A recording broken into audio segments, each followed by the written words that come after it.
This is the Houston Football Show, brought to you by Prime Social Club and Inside Edge, with your hosts, Aaron Wilson and Sean Bajani.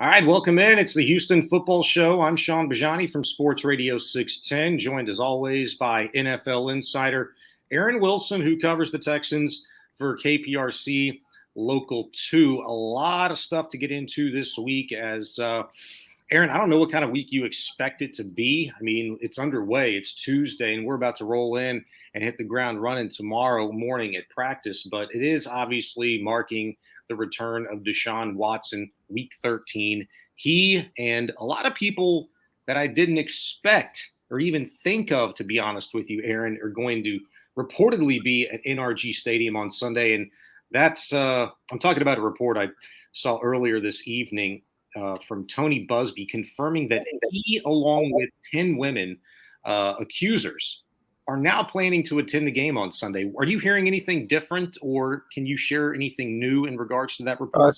That's accurate. That's his plan. He is the plaintiff's attorney for the accusers, the female massage therapist that accused Deshaun Watson of sexual misconduct, and the reason why he was suspended for 11 games while not being charged with any crimes, and he's maintained his innocence publicly and also through his attorney, Rusty Hardin. And it's interesting because it's more of a backdrop to you have a football game, but there's more than a football game. A lot is going on here off the field, and that's the reason why there's so much curiosity about a team, one that's 4-7, the Browns, and the Texans, who are 9-1. Otherwise, two losing teams. What's the interest level in the game? It's because of Deshaun Watson, and it's not just because he's a multidimensional quarterback that's been to 3 Pro Bowls. It would be dramatic enough if he had just asked to be traded because of his dissatisfaction with the franchise. He had lost confidence in them after signing his $156 million deal. Then, of course, unprecedented amount of accusations here in the Me Too era against a quarterback that prior to this had a very pristine public image, known for good works in the community, charity, and no off-field problems. And, he has settled those lawsuits. The Texans also settled lawsuits. They were named. They were accused of enabling and being aware of and helping Watson to, in essence, by non-disclosure agreement provided. It was actually fairly blanket non-disclosure. The use of a Houstonian hotel membership, which he allegedly used the Houstonian for some of these encounters. So we could spend a whole hour on the legal, but yes, the backdrop is there could be protesters. I don't know if he'll even see them. As far as Tony Busby and the accusers, I don't think he would have any visual contact with them or interaction. He'll come in on a bus after the Browns fly in, likely to Bush Airport, and then, will he see a bunch of people holding signs or yelling? I kind of doubt it with the route they take in. He'll know that they're there. If he's paying attention to articles or if other people are, someone might tell him, hey, they're doing this. He's had plenty of face-to-face interactions with Tony Busby. He's been deposed by him multiple times. I don't think the fact that he's at the stadium is quite what, Tony's very smart. Tony's staying in the news. So why did Tony do this? Why did he get in front of it? Why did he tell multiple outlets that he's going to be there and he's going to have a suite and some of the accusers are going to be there? Well, it's kind of a flex, and it's a way for him to troll Watson. They weren't able to keep him off the field or put him in jail, but he missed some time. Keep him off the field meaning the entire season, but yeah, he missed 11 games under that negotiated settlement. Initially, it was just going to be 6 games, and now he's back. And how he handles all that is really the interesting part to me, Sean. How does he compartmentalize playing football and, being back at Ground Zero, Houston, Texas, where most of the alleged misconduct occurred? Yeah. I don't know. I would imagine that's a lot of pressure, a lot of nerves, and he'll have to handle it. but he's one of those guys that obviously he's been dealing with this for a couple of years. And is he the most sympathetic figure to most? No, I don't think he is. I would say, though, if they boo him, I mean, I would say, all these things, I think it just depends, what's your perspective on it. I think everyone's mostly curious, how does he play, right? Does he play very well? Does he look rusty like he did in the preseason? Yeah. And not going to retry the case on Sunday. It is what it is. There's been a legal outcome. I just recapped it. That's probably the, biggest cliff notes I can give on the case. And we could go through all that if you like. Point being, how does he play? What does he say after the game? What does he say Wednesday, tomorrow, when he talks to reporters? I don't think he's going to really get very emotional or bare soul. I think he's going to point out too that he has a lot of friends and some still on this team. For the Texans standpoint, which is what most of our listeners are here for, a lot of those guys haven't played with him. Some of those guys still like Deshaun and have friendships with him. And they'll compete on the field. It is definitely a story. It's a big deal, and it's the most relevant thing the Texans will be involved in, other than their decision on coach and general manager and the big picture decisions this offseason, for quite some time. So, yeah, the spotlight is on Houston, Texas, and NRG Stadium, and it's because of the return of Deshaun Watson. No question. The spotlight is on Houston, Texas. I don't think it's necessarily on the Houston Texans, which I kind of find interesting. For the first time in a while, Aaron, the Texans are the least consequential part of the conversation this week in regards to Deshaun Watson, right? I mean, I know Lovey even alluded to it earlier this week when he spoke to us on Monday that, he'd said this game, at least in terms of what he expects, is the quote unquote final piece of this Watson drama involving the organization. I mean, I fully agree with that. I mean, I think the pressure and the eyeballs are really on Deshaun Watson, and it really starts tomorrow when he takes the podium and addresses the media for the first time. It's not just about, him coming back to Houston Texans. This is also, too, this is the first real football that he's played since the preseason. And even then, it was only just a few snaps. So this is really more about him than it is the Houston Texans. Would you agree? Right. I do agree with that. I think that's an excellent way to really underscore what's going on here, Sean. The fact is, there's a lot of things going on, but for the Texans, there's really not a lot that they can do. I mean, they are in a tough spot because they're kind of overmatched talent-wise, right? You're out there against Nick Chubb, Kareem Hunt, Deshaun Watson, David Njoku. They have a good offensive line. They have Myles Garrett on the other side of the football. It's difficult, right? There's Emerson. He's outstanding young cornerback. It's going to be a tough game for them. It would behoove the Texans draft-wise. It wouldn't hurt them to win the game. They would still be in position for the top overall pick. Correct. And they can, affect the Browns' final record because they also have the Browns' first-round pick. So winning, and that's angle I sort of no-duh angle I just thought of, it would really help them to win the game. I don't know if they can win the game, but it would help them if they could. Yes, and we will get to a little bit more about the specifics and things that are going to go on between the lines here just momentarily. Coming up next, though, I want to get to Lovie Smith and talk about just how close to the sun he's actually been flying these days. We'll get to that in just a moment. Right now, I want to take a minute for our friends at Houston's longest-standing poker club. It's Prime Social Poker Club. They're located at 7801 Westheimer. They've got a long-standing reputation for taking care of their customers with class and quality. It's not just a poker room. Check it out. I mean, they've got a place to hang with the boys. They give you great meals, drinks. They've got a great bar, fully stocked, pool tables, all kinds of games throughout the venue. And, of course, they've got a dozen or so poker tables. And Prime Social Poker Club, they've got over 21,000 members now, and you can become one today. The lifetime membership is just $10. That's it, $10. Once you join up, you can take part in daily and nightly tournaments with buy-ins ranging from $60 to $5,000 and guaranteed prize money to boot, with pots as high as $2 million. That's serious cash from Houston's best and first-class poker club. It's open daily 24/7. It only closes when you leave. And they've got free play, 10 a.m. to 1 p.m. daily, happy hour every day from 4 until 9 o'clock at night. They're located at 7801 Westheimer. It's Prime Social Poker Club. So, Aaron, tell us just how close you think to the sun Lovie Smith has been flying these days. You know, they had the Miami situation.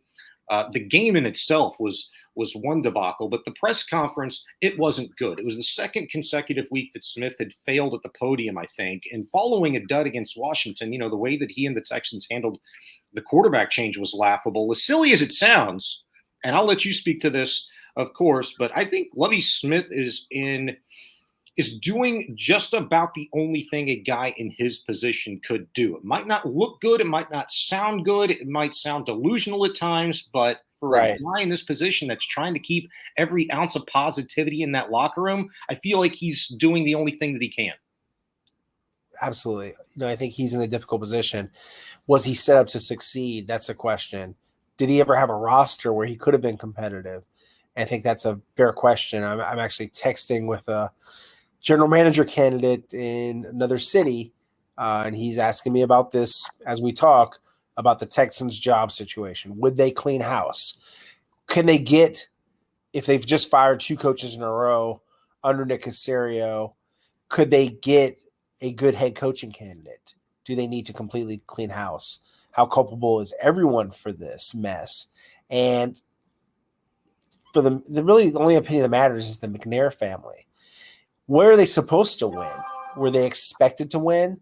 And when you think about that and put it in perspective, as far as the podium stuff, and I'm in the media and I'm just as guilty as anyone of, you know, trying to maintain my perspective and fairness when the coach is either being stubborn or a bit combative. How nasty was it? Truthfully, compared to like Bill O'Brien at times, it wasn't that bad. It was tense by Lovie Smith standards.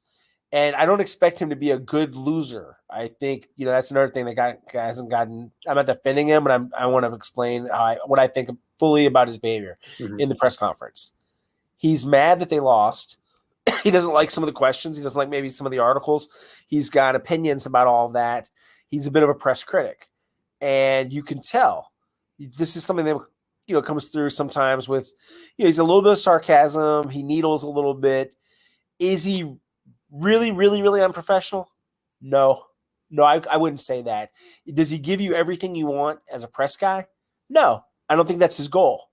I think that he's there a little bit to be tough and to maintain something of a, I'm not going to get pushed around. I'm not going to hand out everything you guys want as far as the injury updates or the roster stuff. He's been pretty consistent.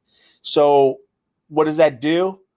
Subconsciously, there's resentment. It's very much that happens. That's human nature. So he's not making friends up there at the podium, would you say? Oh, I absolutely don't think he's making friends, but I don't think he's That's not his goal. No, he's not trying to do that. If he wanted to, he could be, when he feels like it, which is when thing in better times, very charming, right? Very nice, very good answers. Absolutely. It's all situational. So I would just say this, and I want to be absolutely fair. I don't think he has a very good team. I don't think that he's managed everything perfectly or handled every press situation or question perfectly. No coach does. I've covered Brian Billick. I've covered John Harbaugh. I've covered Bill O'Brien. I've covered Tom Coughlin. I've covered David Culley. And I'm covering Lovie Smith. All of them have their ups and downs with the media.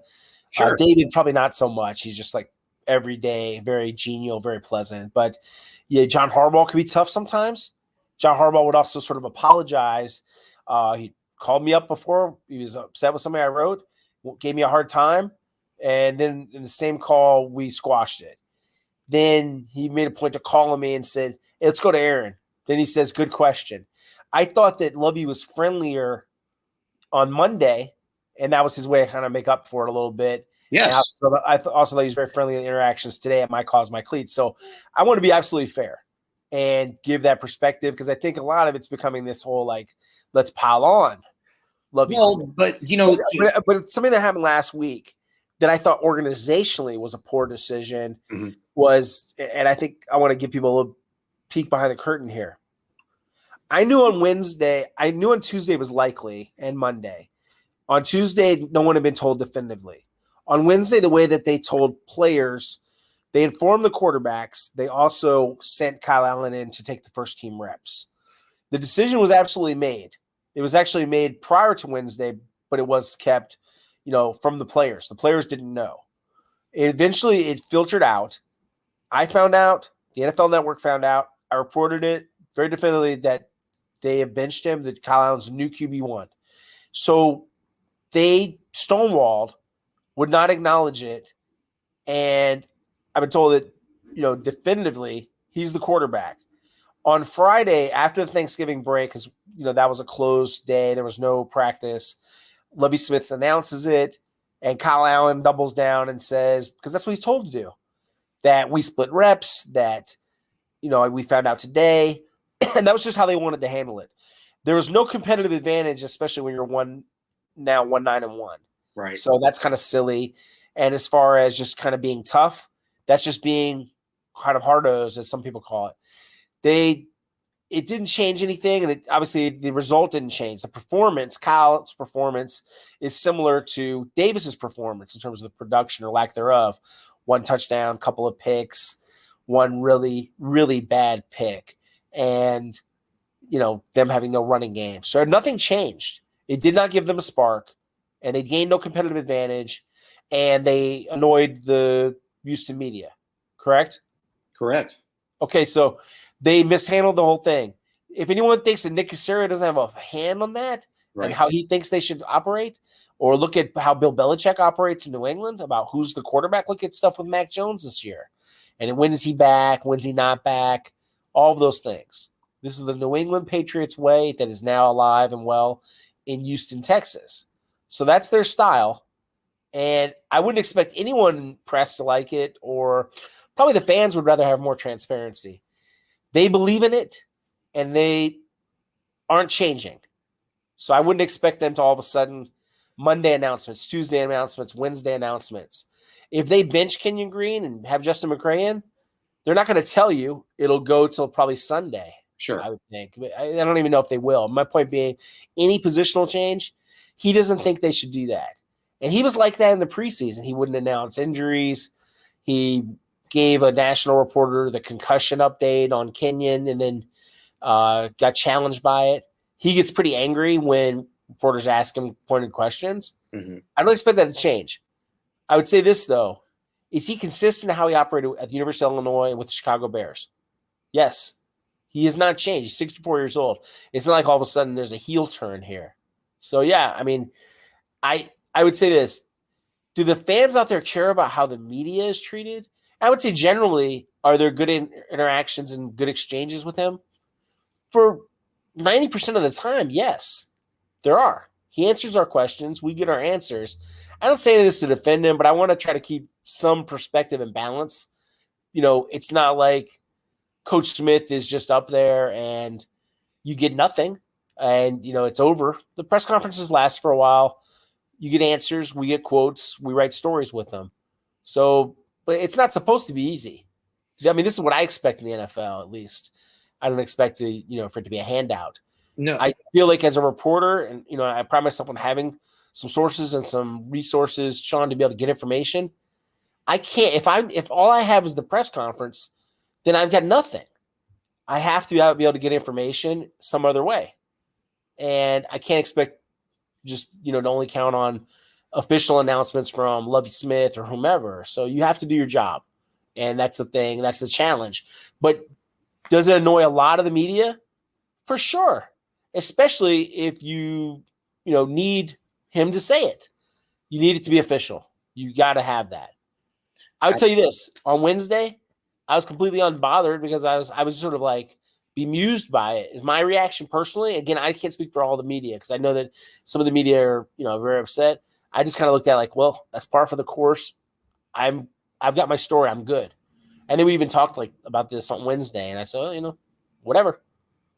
Can't not be phased. And the thing about it is, I think for anybody, maybe it's a little different if you're in an opinion standpoint. I'm a reporter. Some of these guys, they're getting seriously opinionated and upset. And I got to think, what are you so upset about? The team was never supposed to be good. Right. They are what you thought they would be. To paraphrase Dennis Green, the late Dennis Green, And this is where you are. He's going to have the first pick, whether he's the coach or not. They are going to have the first pick, the Houston Texans, and they can draft a very talented football player, two very talented football players there in the first round, and try to get better.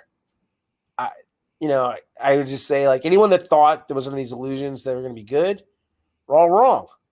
I was wrong that they would win 4 or 5. I thought, well, they won 4 last year. Maybe they're a little better. Maybe Davis Mills takes some leap. He didn't. He regressed.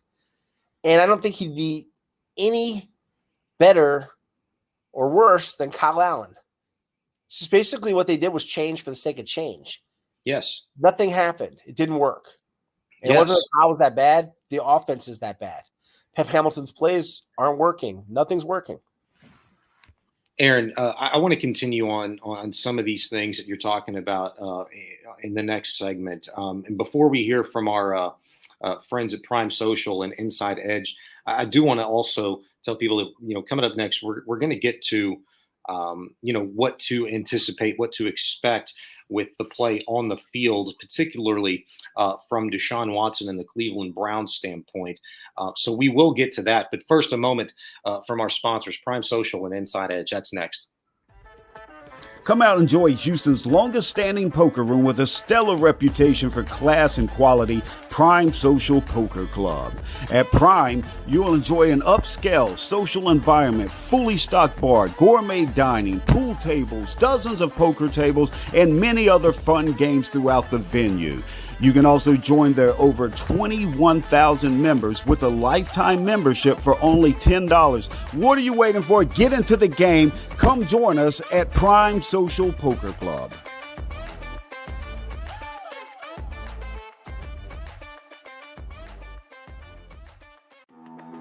Inside Edge was founded over 30 years ago as a data and analytics provider for Major League Baseball clubs. If you've seen the movie Moneyball, then you know Inside Edge. They were part of the data and analytics revolution in professional sports. Fans can now have access to the same insights and analytics used by pro teams for free at myinsideedge.com. My Inside Edge is a destination for sports bettors and daily fantasy players where they can find matchup-specific insights and projections to help make informed betting and fantasy decisions. Again, that's myinsideedge.com.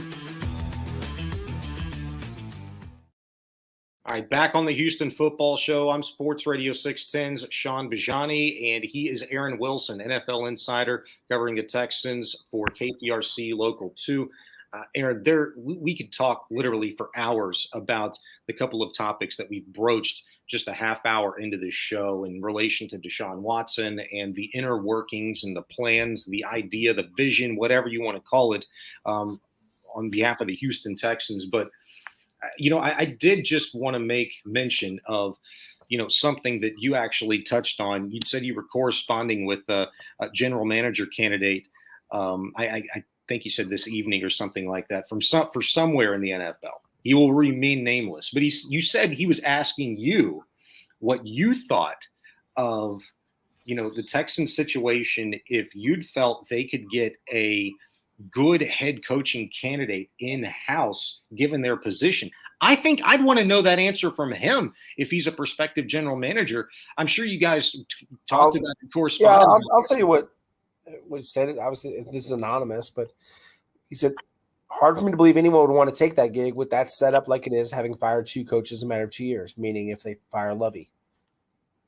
Okay, but what does – That's why he thinks they would have to clean house.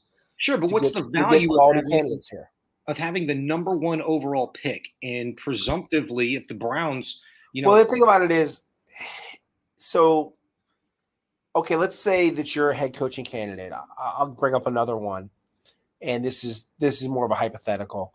The Detroit Lions offensive coordinator, Ben Johnson, will probably get head coaching interviews this year for his work with Jared Goff, which is getting some good reviews. I believe that the Denver Broncos defense coordinator, Ejiro Evero, will get some interviews.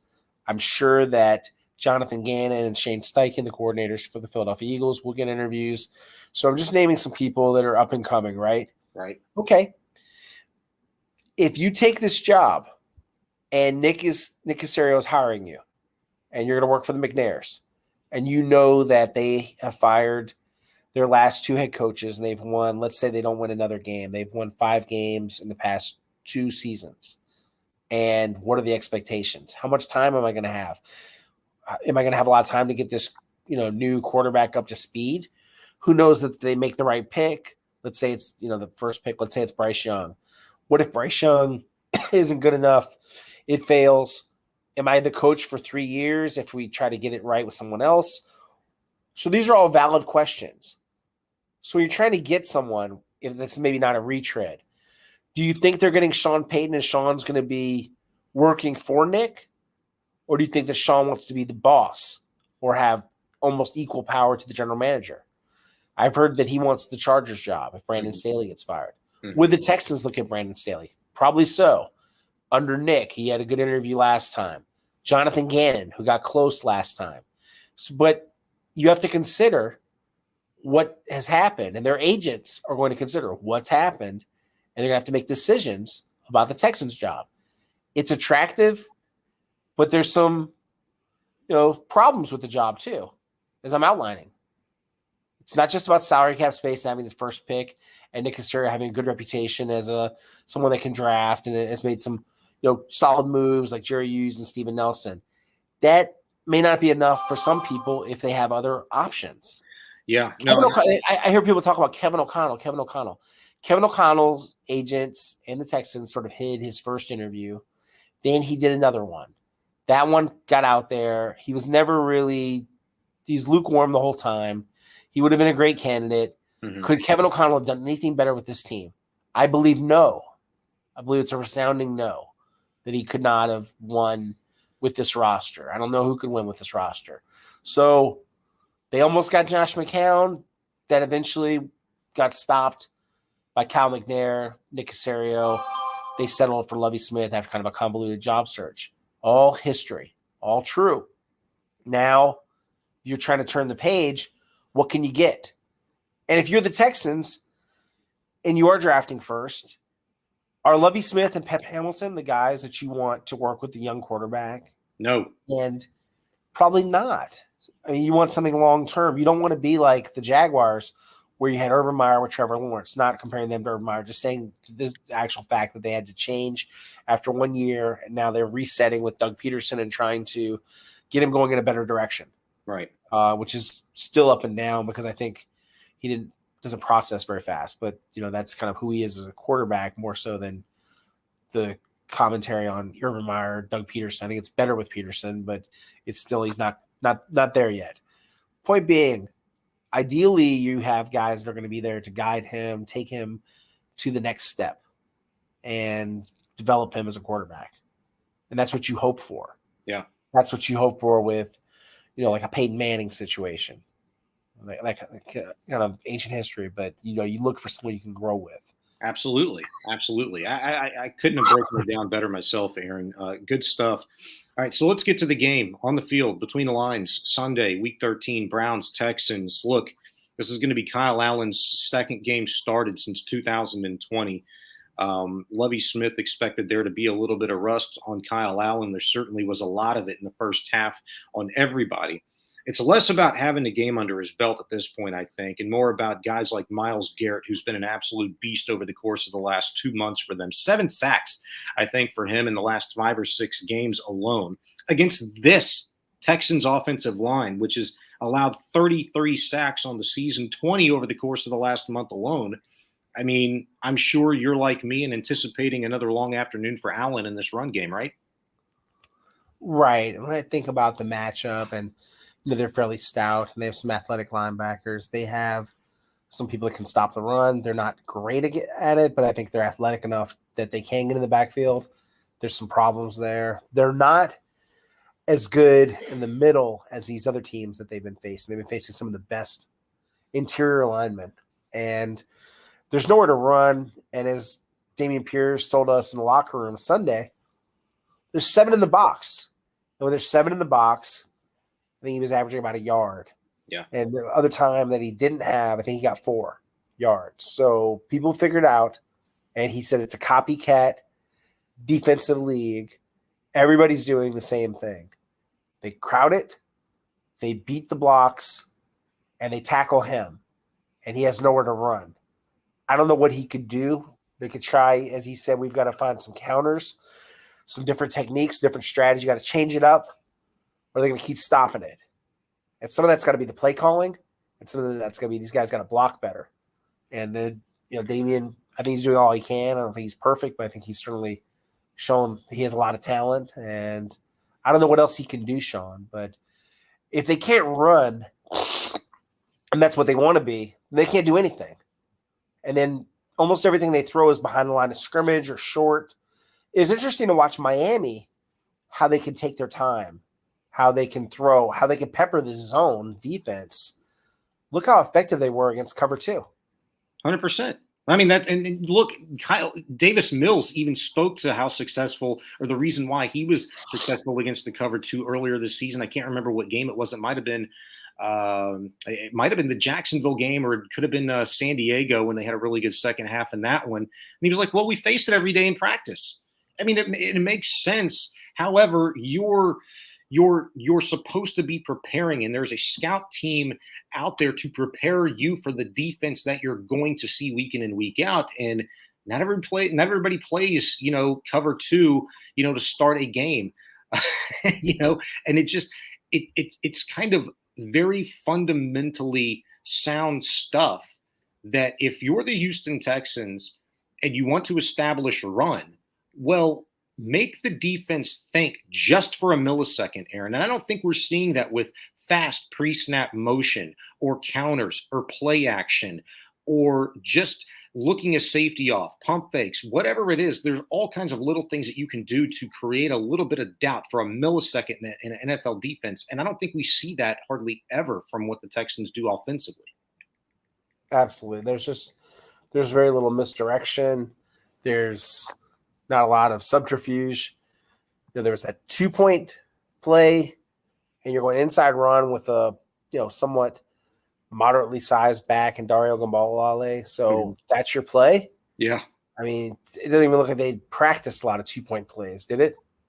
No. Like unprepared. Then you throw it to Laramie Tunsil.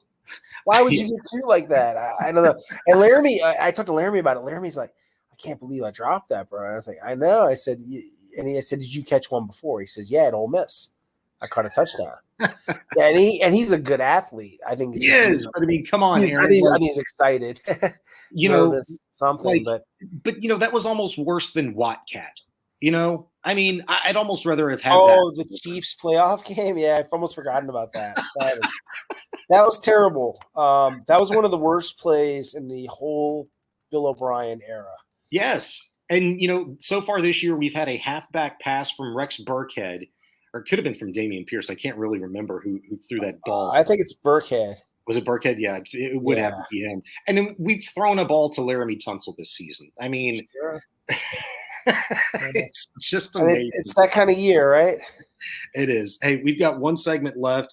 Before we get to it, I'm going to ask you, so get ready. You got 2 minutes to prepare for this. Okay. What do you want to hear from Deshaun Watson this week, and the top 5 questions that you would have for him? And they're questions that you would ask him only if you knew for certain that you would get the truth in response. Okay, so think about that. And then I want to talk about our friends at Inside Edge.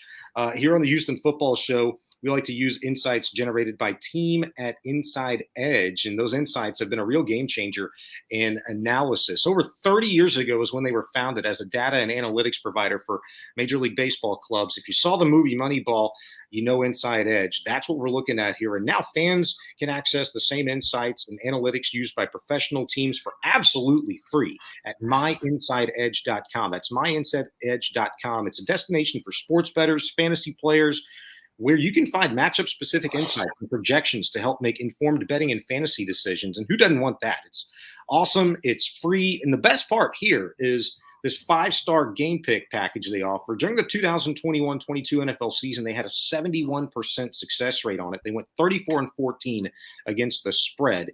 I mean, that's fantastic. That's unheard of. You can subscribe today. Use the code Houston. It's in all caps, Houston, and you'll get 10% off of your subscription. It's My Inside Edge. All right, so your top 5 questions, Aaron, that you would have for Deshaun Watson this week. He'll take the podium tomorrow. You obviously won't have an opportunity to ask him some questions, but I've got some that I would like to know. Do you have any that come to the top of your mind?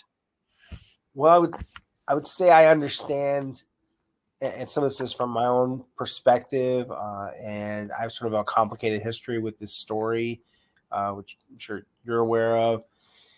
I feel like I know what I know and have some understanding. I think the why would fascinate me, but I don't think that he could ever really fully open up.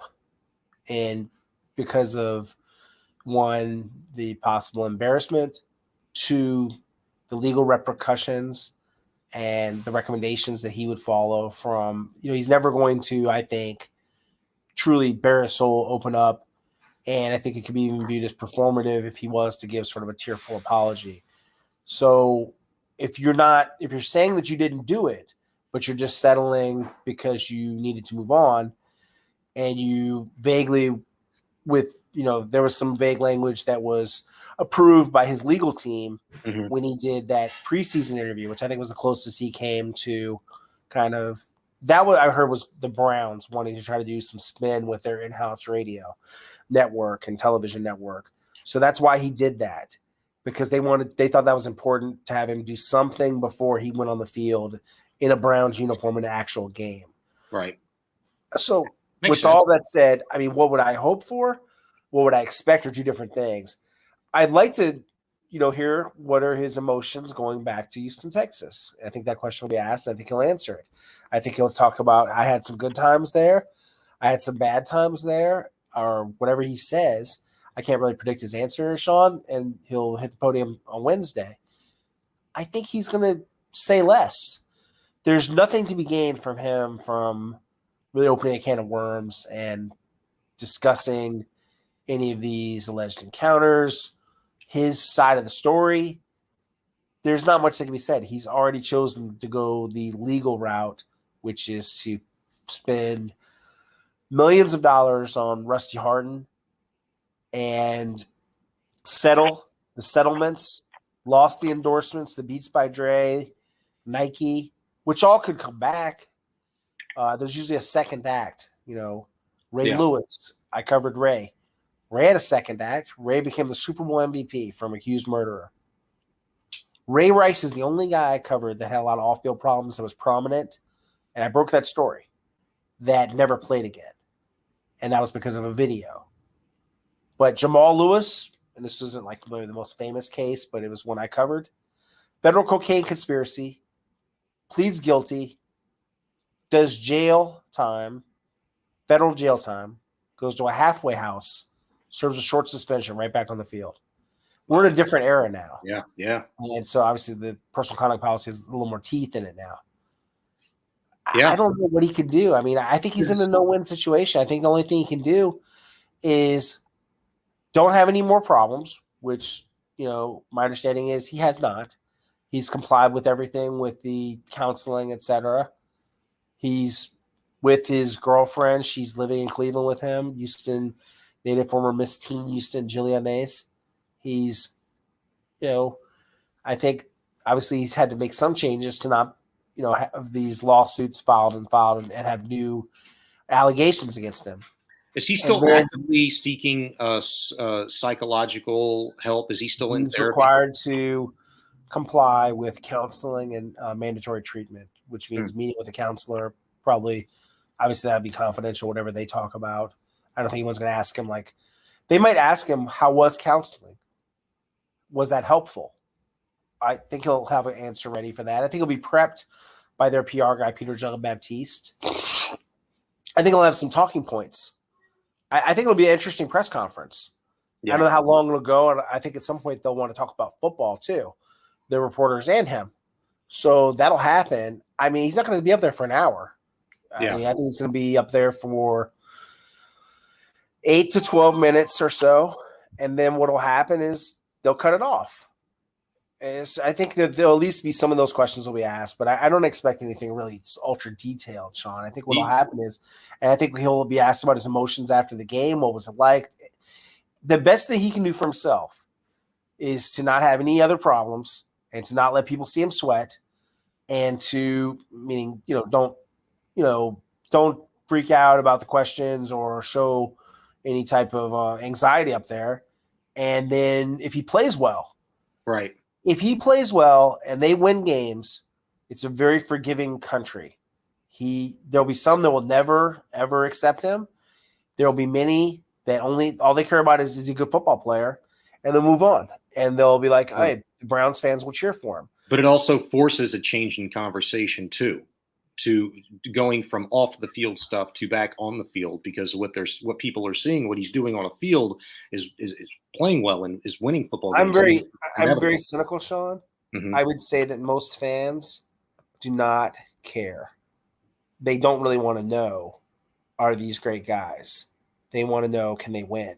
100%. When they play. And I would tell you this, and I don't know what everyone does, but I have my impressions. And my impression of the Texans locker room, a lot of good guys, a lot of guys I really enjoy talking to and find to be really, really cool, and that do a lot of good works. I go to a lot of their charity things. I really enjoyed my interactions today with Chris Moore and Tavierre Thomas and Kyle Allen and all of these guys that Steven Nelson, we talk with. And we talk with them every week, and you get to know them, and they're good guys. You interact with them some. And do you truly know anyone? No, I don't know. I mean, I'm not supposed to know everything. I know whatever's public. Right. If a guy's ever had a problem with the law or no problems with the law, and I have my own, whatever, like impression someone makes on me if I have a favorable impression.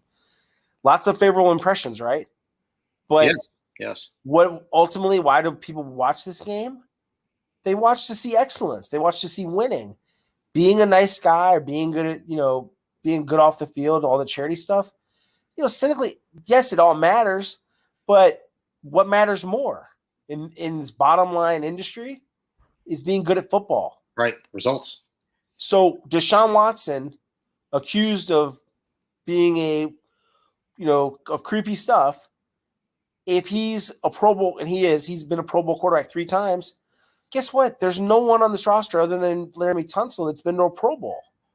So, if you're the Texans fans, what if Deshaun Watson hadn't wanted to be traded, but he'd been accused of all this stuff, and then he apologizes, he serves a suspension? Do you think they would all turn on him? No. They would say, you know what, we forgive him. He's human. Most of them would say, you know what, I don't like that, but am I still going to be a fan? Answer is yes. So the morality play, I'm not too much into that. I won't pretend to know everything that happened. I would say there's more than ever got reported. I don't care to get into some of the things because I don't care to be canceled or anything like that, Sean. I already had issue with the story. Sure. It's very complicated for me and very personal. I have some strong opinions. I'm going to keep to myself. That said, they are where they are. He's back. He's playing football. He's eligible to play. He's in compliance. He's got a right to play football and to make a living. And just like Tony Busby and the plaintiffs, they have a right to sit in a suite. I'm sure cameras will go on them. And do I think it's that chaotic or that much of a circus? It just depends how anybody wants to portray it. Ultimately, I think there's going to be a football game played, and he'll play through some rust. He'll also show some talent. I don't think it's like Lovie Smith said. It's like kind of like riding a bike, right? If you can play quarterback, you can play quarterback. He's a great quarterback. I think some of that greatness will show at some point. Whether it's Sunday, we're going to find out. But yeah, to me, it is a very nuanced, layered story. And we hit a lot of the angles. Some of them are legal. Some of them are personal. Some of them are football. And I don't know what the league is supposed to do. I mean, they already punished him.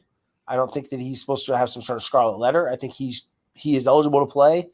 And so you have to treat him like any other football player going forward. But do I expect that?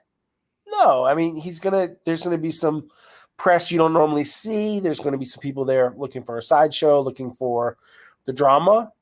And I think you can't ignore all of that, but it's part of the story. It's not all of the story, in my opinion. But again, that every journalist can have a different opinion about any story, how they approach it, how they attack it, what it mostly is going to be written. I think it's going to be written, how does he play? And what does he say afterward? What's the reaction to him? What do people think about how he played? Is there some sort of loud, raucous boos? Are there protesters? All of that will be covered. Well said, my friend. Always good stuff, Aaron. Fantastic breakdown. Love the conversation tonight, and we'll do it all again next week. I appreciate you, my man. Appreciate you. All right. Before we get you out of here, stick around from a message from our sponsors, especially Prime Social, title sponsor of this program. Also, our partnership with Inside Edge. Had fun, everybody. Have a good one. Prime Social Poker Club opens daily at 10 a.m. and doesn't close until the last person leaves. Now, that's 24/7, 365 days a year, so you can always get your poker game on at Prime. Also, daily, free play starting at 10 a.m. to 1 p.m. with happy hour from 4 to 9 p.m. They have daily and nightly tournaments with buy-in starting as low as $60 and going as high as $5,000. Now, check this out. Guaranteed prize money as large as $2 million.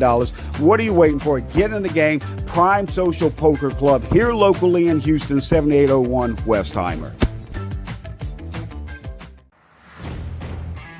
We've told you about the endless insights at Inside Edge, but let us tell you about the real gold mine. They're 5-star picks. And in the 2021 NFL season, Inside Edge went 34-14 against the spread for a success rate of 70.8. And now you have access to these 5-star picks for only $20 per pick, or get the deal of the lifetime.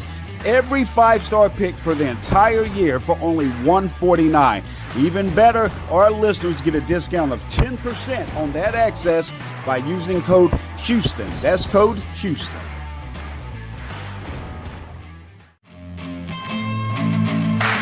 This has been the Houston Football Show, brought to you by Prime Social Poker Club and Inside Edge.